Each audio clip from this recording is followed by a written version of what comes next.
Yo guys, balik lagi sama gue Marshall, and in this video kita bakal bahas 3 fase bisnis F&B di Indonesia. So let's go!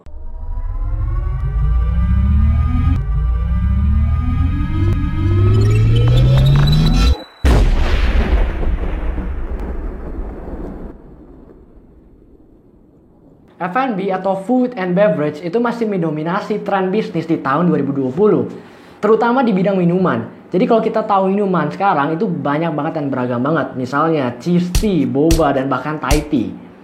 Dan kalau kalian bilang makanan itu juga tertinggal, sebenarnya juga enggak. Uniknya beberapa makanan itu menggabungkan antara minuman dan makanan jadi satu. Jadi industri makanan atau budaya makanan dan budaya minuman atau tren makanan dan tren minuman itu digabung jadi satu.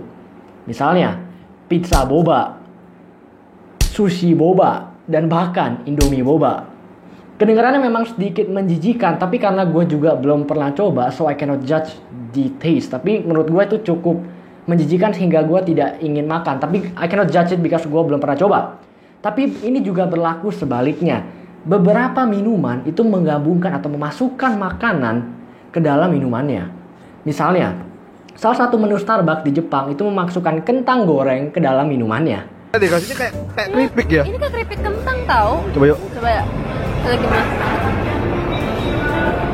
Iya. Dan sebenarnya itu kedengarannya sih lazim-lazim aja, karena pada zaman sekarang ya anak-anak muda itu suka banget makan kentang goreng McD dicocol ke es krim McD. Dan jujur rasanya cukup enak. Gue mengakui itu rasanya cukup enak. Memang kedengarannya menjijikan atau tidak cocok atau bertabrakan, tapi enak gitu loh. Kadang-kadang itulah. Maka dari itu gue gak bisa judge pizza boba atau sushi boba karena siapa tahu rasanya enak. Industri F&B memang sangat besar dan sangat menjanjikan.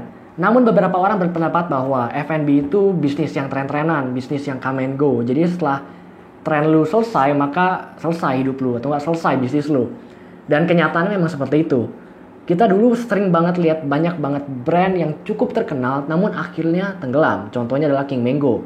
King Mango adalah bisnis minuman atau brand minuman yang cukup terkenal pada tahun 2017. Dan sampai banyak banget KW-nya. Tapi minuman King Mango ini memang sangat unik karena terbuat dari full mango atau full mangga. Jadinya semua minumannya dari atas sampai bawah itu terbuat dari mangga. Dan ukurannya juga cukup besar yang membuat itu menjadi makin unik. Tapi pada akhirnya dia cukup ngetren sangat cepat dan juga cepat turun. Dan sampai sekarang mungkin sudah sangat sedikit orang yang ngomongin tentang atau yang membicarakan tentang King Mango. Tapi siapa bilang kalau bisnis F&B itu tren-trenan? Ya tadi orangnya ada yang ngomong. Cuman tapi ada satu brand yang berhasil membuktikan bahwa bisnis F&B itu tidak tren-trenan. Brand tersebut adalah Sourcelli. Sourcelli sendiri didirikan pada tahun 2008. Berarti sampai sekarang Sourcelli sudah beroperasi selama 12 tahun. Jadi apa rahasianya Sourcelli bisa langgeng, bisa sukses survive di dunia F&B? Owner sekaligus founder dari Sourcelli yaitu Doni Pramono mengatakan bahwa ada 3 fase dalam industri F&B. Fase pertama adalah fase di mana kamu atau brand kamu menjadi pusat perhatian semua orang. Semua orang rela mengantri dan menganggap bahwa mengantri makananmu atau beverage kamu itu keren. Dan semua orang mention dan share brand kamu di sosial media. Itu adalah di mana kamu menjadi pusat perhatian semua orang dan kamu berada di fase trend. Namun setelah itu semua selesai, that's when the real fights begin. Dan itu adalah fase kedua, yaitu adalah fase purpose.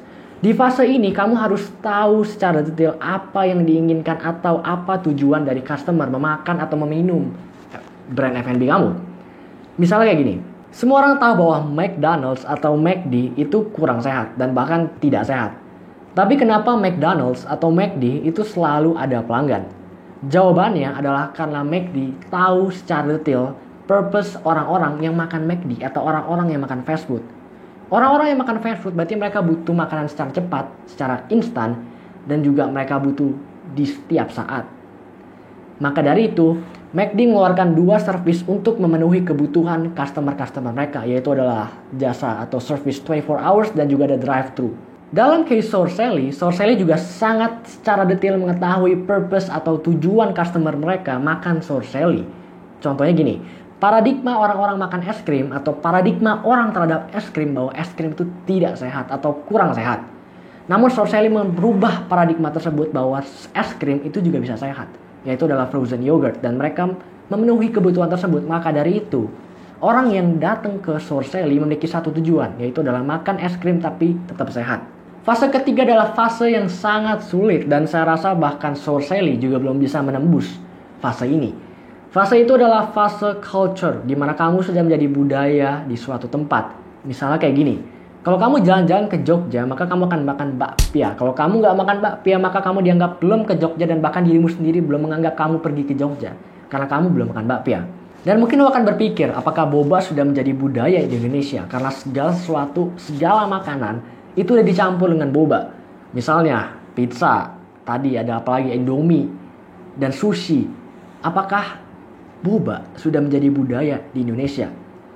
Menurut gue jawabannya belum. Karena menjadi suatu culture atau suatu budaya, lu harus menjadi identitas dari suatu tempat. Dan gue yakin identitas boba itu bukan di Indonesia, atau identitas Indonesia itu bukan boba. Kalau lu ngomong Taiwan atau China, mungkin lu akan teringat dengan boba karena itu memang asalnya boba, dan itu membuat boba adalah identitas dari China dan Taiwan. Jadi itu adalah 3 fase bisnis F&B di Indonesia. Gimana menurut kalian? Kalau kalian suka video-video kayak gini, kalian wajib banget subscribe channel gua dan nyalain loncengnya biar kalian jadi orang pertama yang tahu kalau gua upload video baru. And as always, gua Marshall. Keep grinding.